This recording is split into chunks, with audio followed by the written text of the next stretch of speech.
एसीबीनं 10 तास चौकशी केल्यानंतर आज पुन्हा एकदा राजन साळवी यांच्या घरी आपण आलेलो आहोत। स्वतः राजन साळवी आपल्यासोबत बोलण्यासाठी आहेत। साळवी साहेब, काल 10 तास या ठिकाणी झाडाझडती झालेली आहे।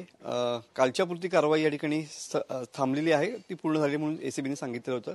आज नेमकी या संदर्भातली काही एसीबीकडून फोन किंवा त्यांच्या कोणाकडून काही संपर्क होऊ शकलाय का?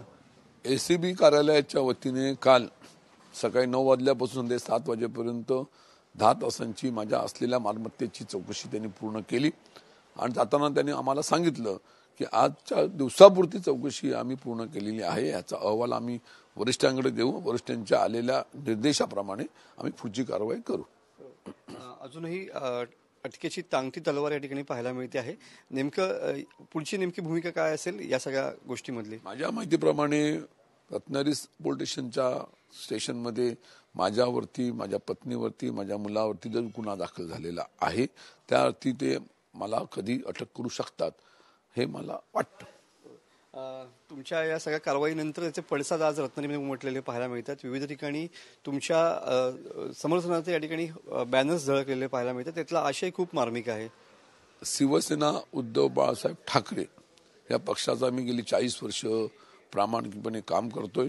त्या संपूर्ण कालावधीमध्ये संपूर्ण तालुक्यामध्ये, जिल्ह्यामध्ये, महाराष्ट्रामध्ये राजन साळवी एक निष्ठावंत बाळासाहेबांचा सैनिक अशी एक प्रतिमा झालेली आहे आणि आतापर्यंत शिवसेना वाढवण्यासाठी निश्चितपणे माझं मोठं योगदान या संपूर्ण जिल्ह्यामध्ये असल्यामुळे ह्या शहरातल्या, तालुक्यातल्या, जिल्ह्यातल्या लोकांच्या भावना असतील आणि म्हणून त्यांनी त्यांच्या प्रेमापोटी भावना आपल्या पोस्टरद्वारे व्यक्त केल्या असतील।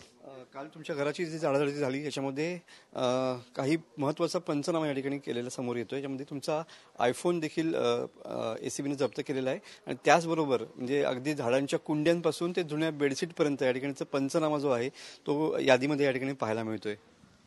कालच्या चौकशीमध्ये माझ्या घरामध्ये ज्या ज्या वस्तू आहेत त्यांची या ठिकाणी त्यांनी मोजमाप केलेली आहे, त्यांच्या किमती त्यांनी ठरवलेल्या आहेत आणि म्हणून त्या अनुषंगाने त्यांनी हा संपूर्ण अहवाल तयार केलेला आहे।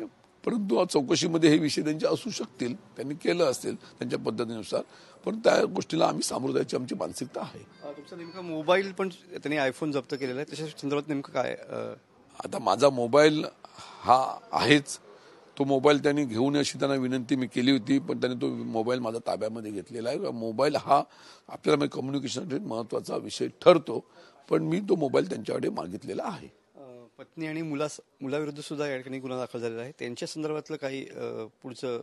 तेच आपल्याला मी सांगितलं की मी एक शिवसेनेचा आमदार किंवा एक लोकप्रतिनिधी म्हणून माझ्यावरती कारवाई करण्याचा त्यांना अधिकार असेल, त्यांनी ती केली असेल, ती चुकीची केली हे मी आजच्या दिवसात सांगितलेलं आहे। परंतु ते करत असताना त्यांनी माझ्यावरती गुन्हा दाखल करा, माझ्यावरती कारवाई करा, परंतु त्यांनी माझ्या पत्नीवरती आणि मुलावरती ज्या पद्धतीने गुन्हा दाखल केलेला आहे ही पद्धत 100% चुकीची असं होता कामा नये असं आम जनतेतून सर्वसामान्य माणसाचं मत या ठिकाणी व्यक्त केलं जात आहे।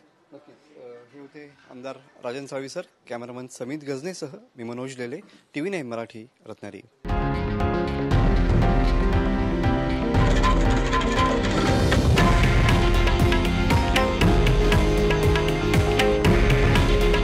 हे आहे देशातील नंबर 1 न्यूज नेटवर्क आणि आपण पाहत आहात TV9 मराठी।